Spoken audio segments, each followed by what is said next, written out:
कक्षा 8 विषय गणित अध्याय है परिमेय संख्याएं। दिनांक है 21 जून 2021। आज से आपका होमवर्क शुरू किया जा चुका है और होमवर्क के आपको यहाँ पर 5 क्वेश्चन दिए गए हैं। तो आइए इस वीडियो के द्वारा हम इन 5 क्वेश्चनों को देख लेते हैं। क्वेश्चन आपको कोई समझ में नहीं आता है तो आप कमेंट सेक्शन में ज़रूर लिख कर बताएँ। वीडियो अच्छा लगे तो लाइक एंड शेयर करें तथा चैनल को सब्सक्राइब करना ना भूलें। तो चलिए हम अपने क्वेश्चन को शुरू करते हैं। आज के होमवर्क का आपको पहला प्रश्न दिया गया है, क्या 0 एक परिमेय संख्या है?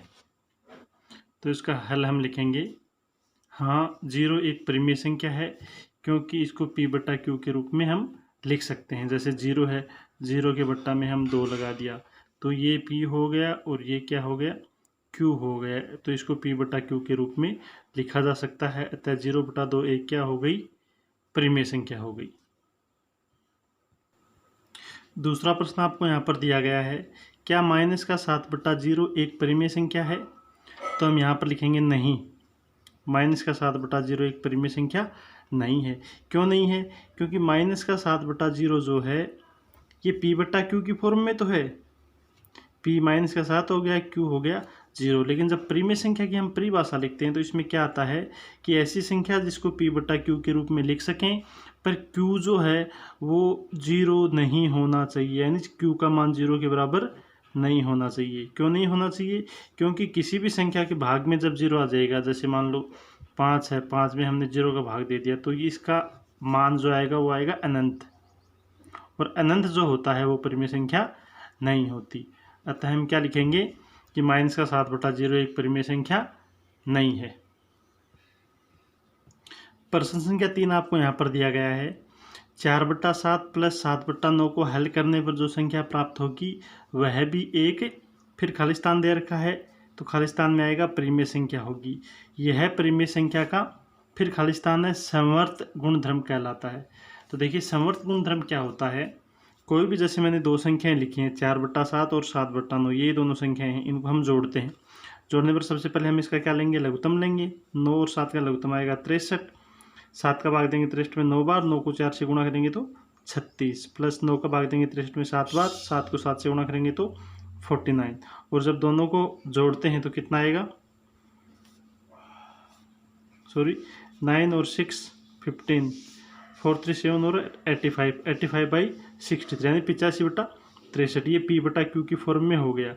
अतः यह एक क्या है, परिमेय संख्या। यानी जोड़ने के लिए, जो परिमेय संख्याएं होती हैं वो जोड़ने के लिए क्या होती हैं, समवर्त होती हैं। यानी दो परिमेय संख्याओं को जब जोड़ा जाता है तो जोड़ने पर परिमेय संख्या ही आती है, इसी को हम क्या बोलते हैं, समवर्त बोलते हैं। इसी प्रकार परिमेय संख्याएं जो होती हैं वो घटाने के लिए भी क्या होती हैं, समवर्त होती हैं।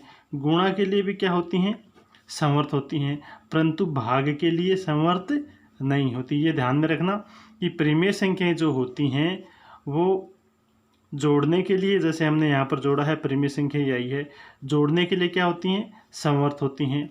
घटाने के लिए भी क्या होती हैं, समवर्त होती हैं। गुणा करने के लिए भी क्या होती हैं, समवर्त होती हैं, परंतु भाग के लिए समवर्त नहीं होती। क्यों नहीं होती वो हम आगे वाले क्वेश्चन में देखते हैं। अगला जो क्वेश्चन दिया गया है, क्वेश्चन नंबर 4 जो आपको यहाँ पर दिया गया है वो है, परिमेय संख्याओं का विभाजन समवर्त गुणधर्म का पालन नहीं करता, उदाहरण से समझाइए। अभी पिछले वाले क्वेश्चन में मैंने आपको बताया था कि परिमेय संख्याएं जोड़ के लिए, घटाने के लिए और गुणा के लिए, तीनों के लिए क्या होती हैं, समवर्त होती हैं, परंतु भाग के लिए समवर्त नहीं होती। समवर्त का मतलब है यहाँ पर दो परिमेय संख्याओं को जोड़ा जाता है तो परिमेय संख्या आती है, ये समवर्त है। दो परिमेय संख्याओं को घटाया जाता है तब भी परिमेय संख्या आती है, तो घटाने के लिए भी समवर्त हो गई। दो परिमेय संख्याओं को गुणा किया जाता है तब भी परिमेय संख्या ही आती है। तो यानी परिमेय संख्याएं जोड़, घटाव और गुणा के लिए क्या होती हैं, समवर्त होती हैं, परंतु भाग के लिए समवर्त कैसे नहीं होती। देखो जैसे मैंने यहाँ पर लिखा है 5/0, बट्टा में क्या लिख दिया मैंने, 0 लिख दिया। तो ये वैसे तो परिमेय संख्या की फॉर्म हो गई, p/q के रूप में हो गया, लेकिन q यहाँ पर क्या है, 0 है। यानी 5 में हम 0 का भाग देंगे तो क्या आएगा, अनंत आएगा। यानी 5 में हम 0 का भाग दे ही नहीं सकते, ये परिमेय संख्या होगी ही नहीं। अतः हम लिखेंगे कि परिमेय संख्याएं का विभाजन समवर्त गुणधर्म का पालन नहीं करता। इस एग्जाम्पल से हम समझा सकते। और कोई एग्जाम्पल लेते हैं, जैसे 7/0 है, तब भी हम 0 का भाग देंगे तो ये परिमेय संख्या होती ही नहीं है। इसके बाद अगला क्वेश्चन नंबर 5 आपको यहाँ पर दिया गया है। परिमेय संख्या खालिस्तान व खालिस्तान के लिए सहस्रीयता का पालन नहीं करती। तो परिमेय संख्याएं के लिए 3 गुणधर्म होते हैं। अभी पहला गुणधर्म मैंने आपको बताया समवर्त गुणधर्म होता है, एक क्रम विनिमयता का गुणधर्म होता है, क्रम विनिमय, और तीसरा गुणधर्म होता है सहस्रीयता का गुणधर्म। परिमेय संख्याएं जो होती हैं वो जोड़ने के लिए, घटाने के लिए और गुणा के लिए, तीनों के लिए क्या होती हैं? समवर्त होती हैं, भाग के लिए समवर्त नहीं होती। इसी प्रकार क्रम विनिमयता की अगर हम बात करें तो परिमेय संख्याएं जोड़ने के लिए और गुणा के लिए क्रम विनिमय होती हैं, घटाने के लिए और भाग के लिए क्रम विनिमय नहीं होती। इसी प्रकार सहस्रीयता की बात करें तो जोड़ने के लिए और गुणा करने के लिए सहस्रीय होती हैं, घटाने के लिए, विकलन को हम क्या बोलते हैं? घटाना भी बोलते हैं, घटाने के लिए और भाग के लिए सहस्रीयता के गुणधर्म का पालन नहीं करती। अब सहस्रीयता का गुणधर्म क्या होता है, देखिए मैं आपको यहाँ पर समझाता हूँ। जैसे मैंने यहाँ पर 3 संख्याएं ली, 2, 3 और 5। वैसे देखा जाए तो तीनों परिमेय संख्याएं 2 के बट्टा में 1 लगा सकते हैं, 3 के बट्टा में भी 1 लगा सकते हैं, 5 के बट्टा में भी 1 लगा सकते हैं। सबसे पहले हम जोड़ की बात करें तो सहस्रीयता में जैसे मैंने इसको इस तरीके से जोड़ा है, 2 + 3 + 5, 2 और 3 के मैंने ब्रैकेट लगा दिया, तो दोनों को जोड़ेंगे कितना आएगा? 2 में 3 जोड़ेंगे 5 और फिर 5 में आगे वाला 5 जोड़ देंगे तो क्या आ जाएगा? 10। इसी संख्या को मैं ऐसे जोड़ूं, 2 + 3 + 5, 3 और 5 को मैंने पहले जोड़ा है तो 5 और 3 कितने आएंगे? 8 आएंगे, 8 में 2 जोड़ेंगे तो कितना आएगा? 10 आएगा। यानी कैसे भी हम जोड़ें तो दोनों क्या आएंगे? बराबर आएंगे। यही सहस्रीयता का गुणधर्म होता है। गुणा के लिए देखें तो देखिए 2 × 3 × 5, पहले इन दोनों का गुणा करेंगे, 3 दूनी 6 और 6 को हम 5 से गुणा करेंगे तो क्या आएगा? 30। इसी प्रकार इस तरीके से गुणा करें, 2 × 3 × 5, पहले 5 और 3 को गुणा करेंगे 15 आएगा, 15 को 2 से गुणा करेंगे तो 30 आएगा। तो यानी परिमेय जो संख्याएं हैं वो जोड़ने के लिए और गुणा करने के लिए, दोनों के लिए क्या होती हैं? सहस्रीयता के गुणधर्म का पालन करती हैं।